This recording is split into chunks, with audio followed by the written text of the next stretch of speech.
Yo, what's going on? It's the Heavyist podcast, weekly worship at the altar of radness. We got some absolute slabs to chat about this week. Firstly, we're going to be chatting about Fit For An Autopsy. Their new record is pretty bloody large. It's pretty tasty. Before we get into the chatting about the riffs, if you like the podcast, you should definitely do some liking on YouTube. You should do some subscribing. You should do a comment. You could come over to the Discord. The Discord's really good. Like as much as we are a podcast, I very much believe that we are a community, Gary. Absolutely. Would you agree? I couldn't agree more. We've built a pretty cool little group of dudes and dudettes on the Discord, and we chat about music all day, every day, and it's absolutely wicked. Come join in. Yeah, if you enjoy the show, if you enjoy discovering sick new riffs all the time, well, there's about 20,000 more riffs in there. So like, just come, and it's all nicely organised, like by genre. And then there's New Music Friday. There's something to look at all the time. So just bloody come on down. Also, we started a TikTok. Gary's in charge. Big up. Oh God, whose idea was that? Put Gary in charge of TikTok, the old man. Yep. Yeah. We're going to be doing lots of tedious video content. We're going to be about steam trains. Yes, very exciting times.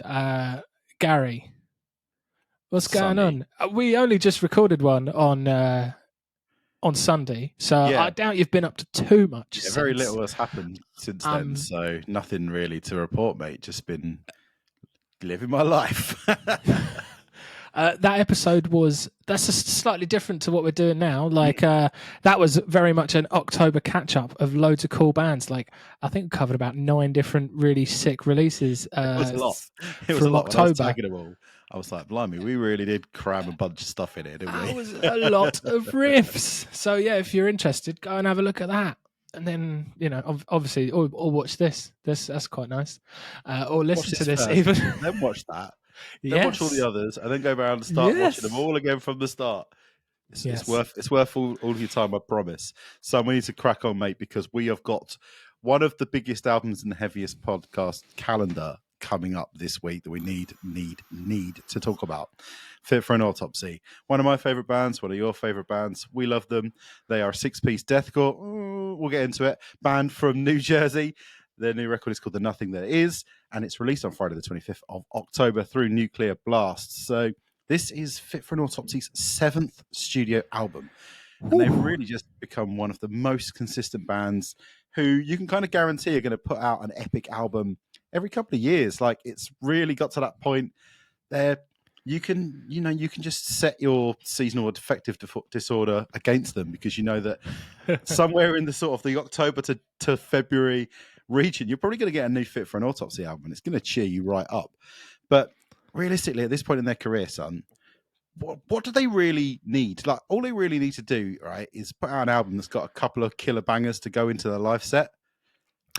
Well, yes and no. Like, I think they've been on a beautiful evolution. Like, they've been on.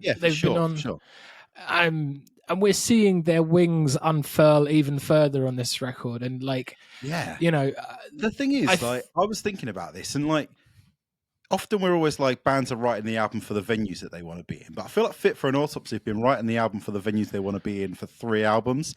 And people are just kind of catching up slowly. So really, they're not a kind of band who are going to rest on their laurels and kind of spin their wheels in place. They're always going to be growing and getting better and progressing. But it does feel like they're sort of hanging around waiting for the music scene at large to catch up with how absolutely awesome they are.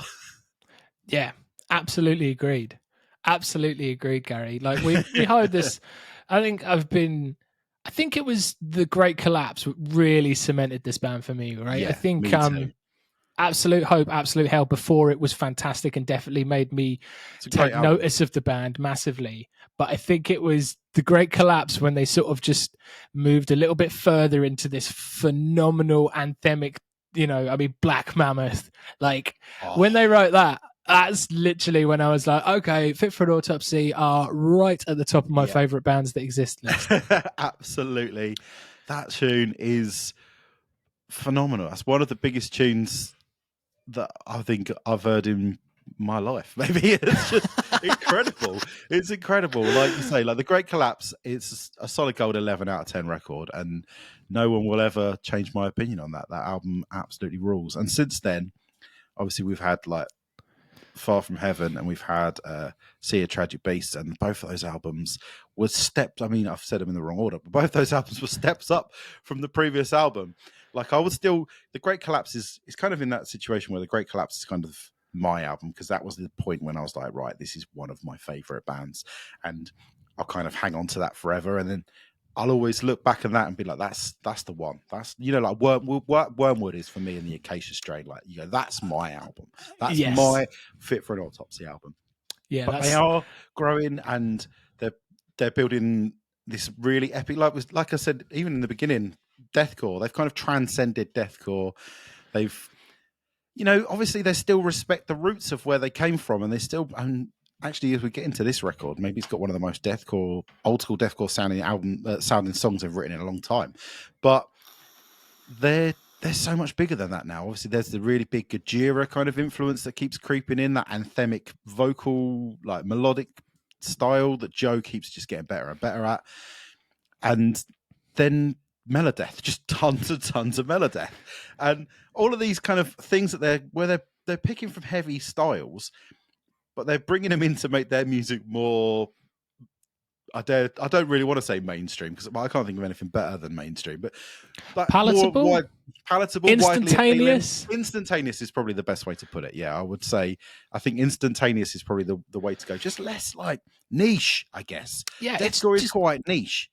Yeah, they're just using different tools to give their albums bigger footholds for people to get into them, to get a hold of it, for things to stick in your mind, for, you know, writing for the places that they should be on the festival bill.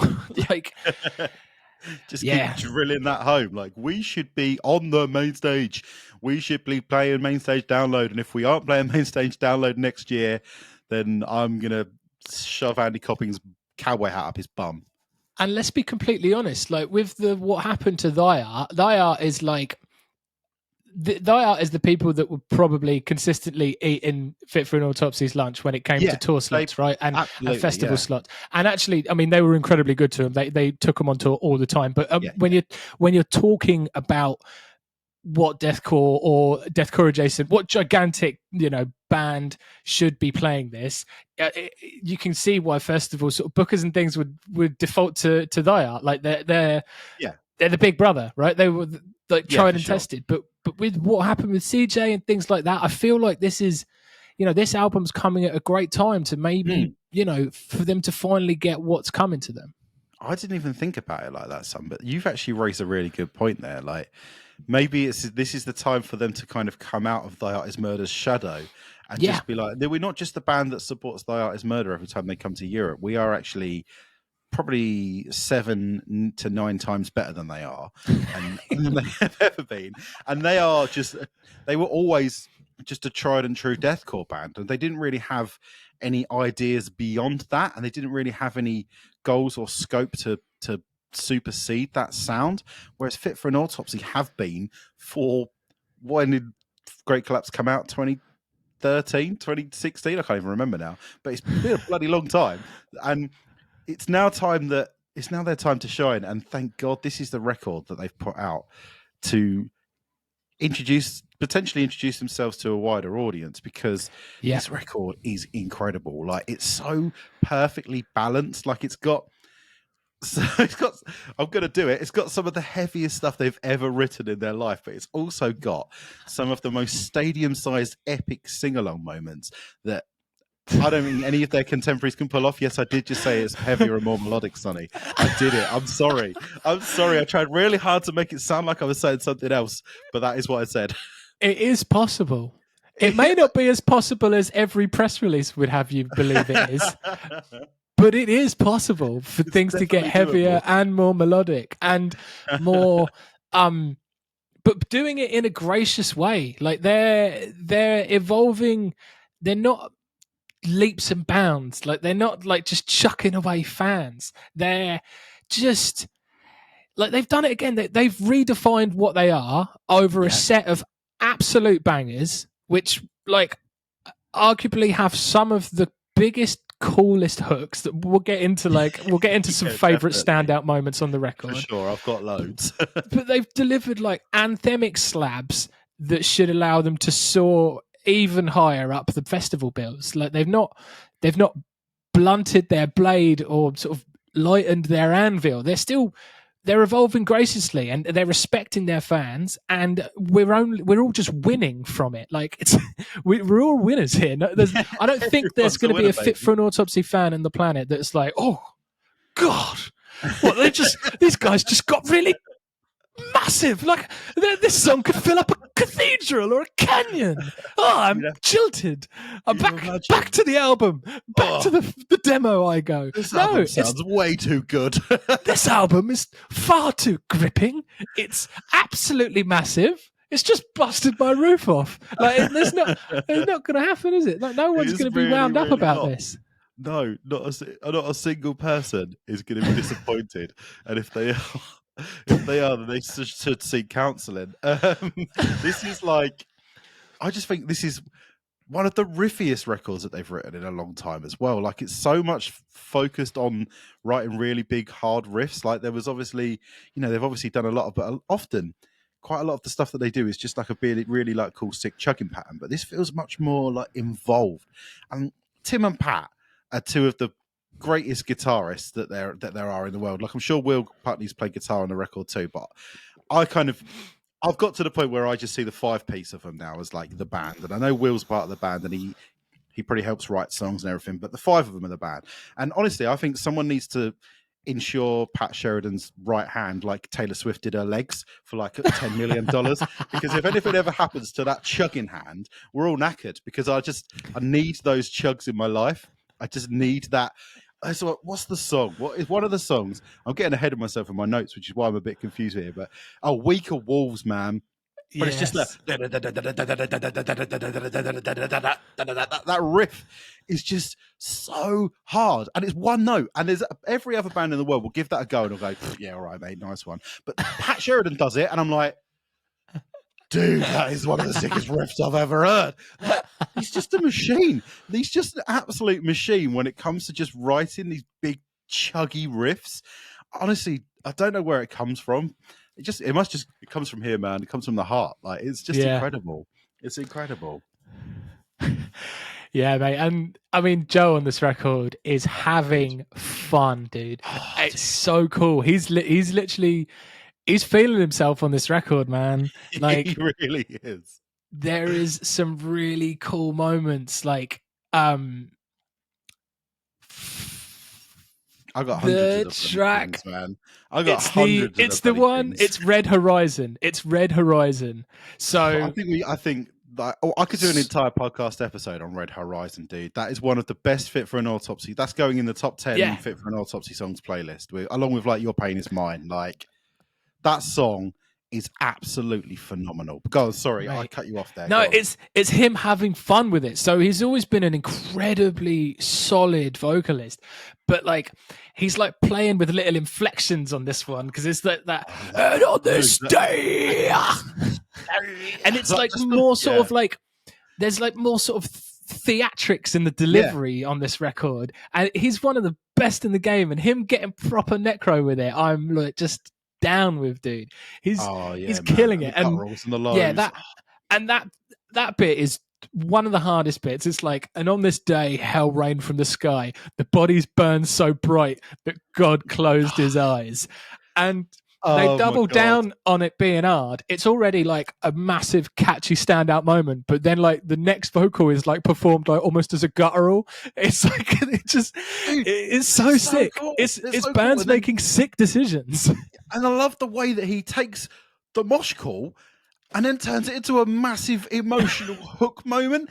The body's so bright. That whole ending where he takes that section and just turns it into this massive, almost like operatic vocal performance over these massive epic chords.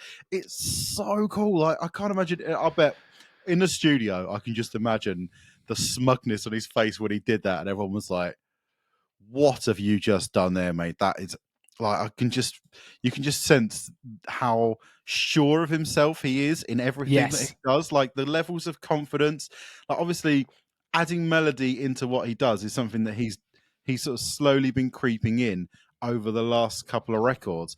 But this is kind of the point where it's really, to me, it's kind of reached its zenith of just being like spectacular, just being like on the next level. Like he sounds so good. He knows exactly what his range is, and he works within it perfectly. He doesn't try and do things that would sound weird.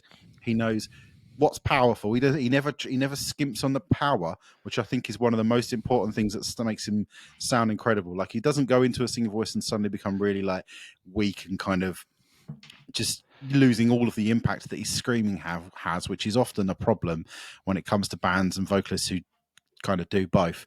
It's his screaming and his singing have just as much oomph and just as much presence, and I think that's really important, and that's really what sets him apart as being one of the sickest vocalists in this entire scene. Yeah, I couldn't agree more, mate. It's so cool, and I really Joe Bad is the man. Yeah, Joe Bad's the absolute king, mate. I don't know, like the imagery of the kind of the lyrical content, I find so interesting. Like I know they've always had like satanic imagery and like witches' covens and all that kind of stuff on merch and things in the past, but I really feel a lot of that imagery come through in the songs. Like there's this kind of these songs that are like referencing almost like the, like the satanic panic and all that kind of stuff. And even going back like to Spoils of the Horse, Spoils of the Horse comes out and it's like pitchforks. It's like, he likes talking about like flames and pitchforks and shit, and he just severing the head of the bastard snake. Yeah, like exactly. And he just creates these images of like mobs of people coming to hunt down the witches who are like trying to summon the devil, and all of this kind of stuff just comes through. And I really feel like a lot of that has evolved, and he's using it as a kind of as like a metaphor, I guess, for like modern day, and how we've kind of gone full circle to the point where we're back to just judging people based on hunches and based on assumptions. And I love that. I love the way he's using the imagery of those like medieval times, whatever, to like look at us and go, humanity, like we've stepped back here, and we really need to take a look at ourselves and probably just throw ourselves in the bin. Like I love that, like the attitude of we fucked it and there's no point in even trying to sort it out. Like we've completely fucked it, guys. Yeah, we're very much returning to archaic barbarism, Gary. I would agree. For sure. Yeah, mate. This record just rules, dude. It's brilliant. It's massive. It's full of banger after banger. Dude, can we talk about Lurch and how that's like the most Acacia Strain Fit for an Autopsy song that we've ever heard? Yes. Lurch into a hearse, 8 billion parasitic worms. Dude, you know I'm on that, bro. Good.